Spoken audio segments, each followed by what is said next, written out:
अब जो है राजा रघुगण और जड़ भरत जी महाराज का संवाद होगा, जो बड़ा ही ज्ञानगम्य संवाद है। जड़ भरत जी महाराज विचार करने लगे, हाँ मेरा कोई मतलब नहीं है रघुगण से, लेकिन ये संतों का सत्संग करता है, ये जा रहा है सत्संग करने के लिए, संतों का सत्संग करता है, और जाने में न सही अनजाने में सही मैंने इसका वजन अपने कंधे पर लिया है, और संत जिसका बोझ अपने कंधे पर ले लें तो उसकी अधोगति नहीं होने देते, उसका कल्याण कर देते हैं। हाँ मैं इसको कुछ नहीं कहूंगा, लेकिन ये मेरा अपमान करेगा तो इसको अपराध लगेगा। लोग कहेंगे अरे देखो ये रघुगण सत्संग करता था लेकिन फिर भी नरक भोगने पड़े, तो उसका कल्याण तो करना ही पड़ेगा। जड़ भरत जी महाराज बोल पड़े, हे रघुगण तुम किसको मृत्यु दंड देने की बात करते हो, किसको मारने की बात करते हो, कहीं तुम मुझे मारने की बात तो नहीं करते? तो सुन लो, मेरी मृत्यु नहीं हो सकती। क्यों?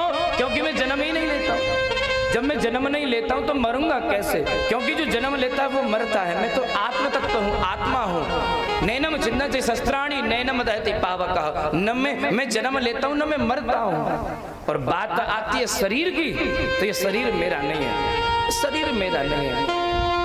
मुझे कष्ट आप दे नहीं सकते हो, मुझे मार नहीं सकते हो, और जिसे मार सकते हो वो शरीर मेरा नहीं है। और जैसे ऐसी ज्ञानमयी बातें जब रघुगण ने सुनी है तो आंखें खुल गई। ध्यान से देखा तो कंधे पर इतना मोटा जनेऊ देखा, वो समझे बोले ये ब्राह्मण है, पक्का ब्राह्मण है। पालकी को नीचे उतारो, पालकी को नीचे उतारा। दौड़ करके महाराज लंबी दंडवत प्रणाम किए, भगवान हमें क्षमा करना, हमें क्षमा करना।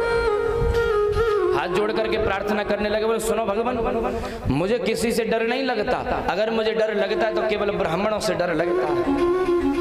क्यों? क्योंकि महाराज शास्त्र कहते हैं, श्रीमद् रामचरितमानस भी कहती है, इंद्र कुलश मम शूल विशाला काल दंड हरिचक्र चक्र। कोई इंद्र के वज्र से बच सकता है, कोई शंकर के त्रिशूल से बच सकता है, कोई नारायण के सुदर्शन से बच सकता है, लेकिन अगर किसी ने ब्राह्मण का अपमान कर दिया तो महाराज कोई ब्राह्मण के क्रोध से कोई नहीं बच सकता, और न नारायण बचा सकते हैं।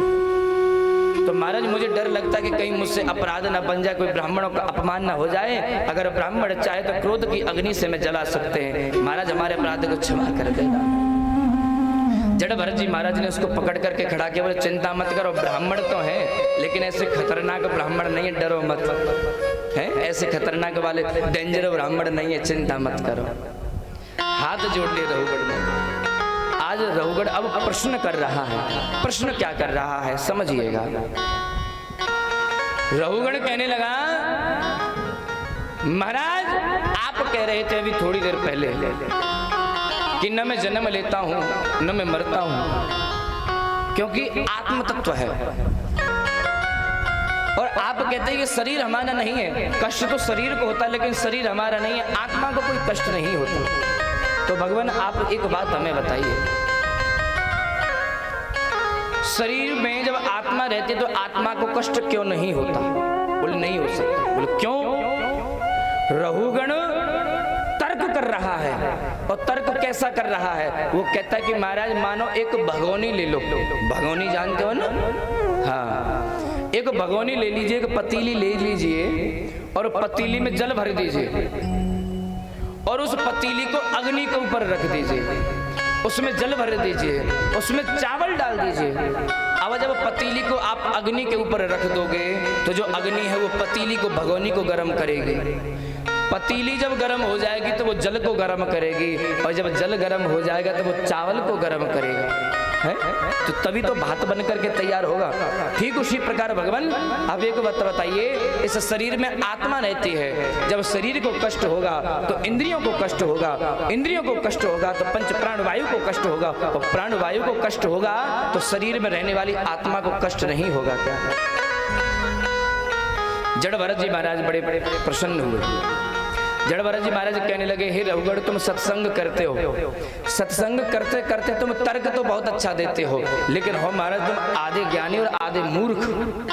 क्यों महाराज हम मूर्ख क्यों हैं? बोले समझो, जिन संसार की वस्तुओं का तुम तर्क दे रहे हो, ये पतीली है, चावल है, जल है, अग्नि है, इनको तुम देख सकते हो, इनको तुम छू सकते हो, इनको तुम पकड़ सकते हो, लेकिन जिसके साथ में तुम इसकी तुलना करते हो आत्मा के साथ में, क्या तुमने आत्मा को देखा है? क्या तुम आत्मा को देख सकते हो? क्या तुम आत्मा को छू सकते हो? क्या तुम आत्मा को जला सकते हो? क्या? बोले नहीं। बोले यही कारण है कि जो संसार की वस्तु हैं ये सावयव हैं, लेकिन जिस आत्मा की तुम तुलना कर रहे हो वो निर्वयव है। उससे कोई जला नहीं सकता, उसे मार नहीं सकता, उसका जन्म नहीं होता, उसकी मृत्यु नहीं हो सकती, उसे कोई गीला नहीं कर सकता, उसका कोई कुछ नहीं बिगाड़ सकता। श्रीमद् भगवद गीता में भगवान कहते हैं नैनम छिन्दस्ति शस्त्राणि नैनम दहति पावक न चैनम क्लेदयन्त्यापो न शोषयति मारुतः। आत्मा का न जन्म होता है न इसकी मृत्यु होती है।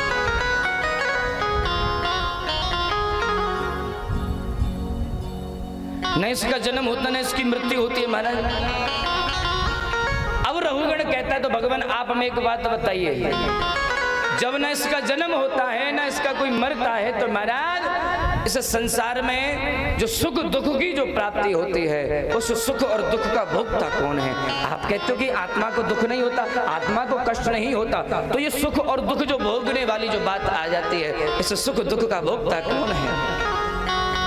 तब जड़ भरत जी महाराज समझा रहे हैं, बोले समझो ये सुख और दुख का भोक्ता कोई और नहीं, ये सुख और दुख का भोक्ता केवल और केवल मन है, आत्मा नहीं है। लोग कहते हैं कि भैया ऐसा बड़ा काम तुमने किया, हमारी आत्मा को बड़ा दुख हुआ, तो आत्मा को न दुख होता है न सुख होता है, केवल मन दुखी होता है और मन ही सुखी होता है, आत्मा को कुछ नहीं होता। अब उदाहरण से आप समझिएगा, रात में घर में कोई अतिथि आ गया, रात में घर में कोई अतिथि आ गया 10 बजे, दरवाजा खोला, बड़े बाबूजी हैं घर में बुजुर्ग, उन्होंने दरवाजा खोला, अरे भैया कौन? दरवाजा जब खोला तो उन्होंने देखा अरे भैया तुम कोई मित्र आया है। जब मित्र आया तो बड़े प्रसन्न हुए, अरे मित्र तुम रात में आए? बोले हाँ भैया, मन नहीं लग रहा था तो विचार किया, बोले चलो अपने मित्र के पास में चलता हूँ, आ जाओ बैठ जाओ। अपने मित्र को अपने बगल में बैठा लिया। उन्होंने बाबूजी ने अंदर बैठी हुई बहू रानी को आवाज लगाई, अरे बहू सुनती हो? हाँ बाबूजी। अरे एक गिलास चाय बना दो, एक कप चाय बना दो, देखो हमारे कोई मित्र आए हैं। ओ हो, जैसे ही बाबूजी ने कहा चाय बना दो, ये मानो महाराज बिजली पड़ गई हो बहू रानी के ऊपर। देखो दिन भर मैं काम करूं, अब इनके रात में भी इनके लिए चाय बना करके दूं है। इनके कोई ना कोई आकर के बैठे रहते हैं, ये भी कुछ ना कुछ टुकर टुकर कहते ही रहते हैं, ये भी चैन नहीं लेते। ये बुढ़ाऊ यहाँ बैठा रहता, कोई ना कोई आता रहता और अंदर कहते रहते दिन भर का काम करूं, अभी बर्तन साफ किए, अभी चौका बासन किया, रसोई की साफ सफाई की, अब इसको चाय बना करके दूं। मन को बड़ा दुख हुआ, किस लिए? बोले एक कप चाय बनाने के लिए, और जैसे तैसे वो एक कप चाय बना करके दे दी। अगले ही दिन क्या हुआ कि अगले ही दिन 12 बजे, रात के 12 बजे दरवाजा खटखटाया किसी ने। बाबूजी तो जगह नहीं तो बहू रानी दौड़ करके आई, कौन है? जैसे ही दरवाजा खोल करके देखा, अरे भैया तू? अरे राम राम, मेरा भैया आया है। भैया कैसे? बोले बहन जी यहीं से निकल करके जा रहे थे, सोचा बहन जी से मिलते चले। तूने बहुत अच्छा किया, आजा आजा घर में आजा। बिठा लिया, अपने पास में बिठा लिया। अच्छा बता भैया खाना पीने की बता। नहीं बहन जी मैं तो खा के आया हूँ। बोले नहीं खा के आया हो तो बता, भूख तो नहीं है? नहीं बहन जी मैं खा के आया हूँ। नहीं, फिर भी नहीं मानी महाराज। गैस पे कढ़ैया रख दी और घी डाल दिया, चकाचक जो है पूड़ी छलने लगी, पूड़ी बनने लगी, फूलती फूलती पूड़ी आ रही है। क्यों? क्योंकि मेरा भैया आया है। समझ ना, रात के आज 12 बजे है, कल रात के 10 बजे थे। एक बुजुर्ग आया तो एक कप चाय बनानी थी, तो इनको कष्ट हुआ। मैंने अभी रसोई की साफ सफाई की है, शरीर को कोई कष्ट नहीं है, केवल मन को कष्ट है। न जाने कौन कौन आके बैठता रहता है, अब इसके लिए चाय बना करके दूं, रसोई की साफ सफाई कर दी है, दिन भर का मैंने काम किया, दिन भर की हारी थकी हूँ, आराम भी नहीं करने देते। लेकिन आज रात के 12 बजे कौन आया? बोले भैया आ गया।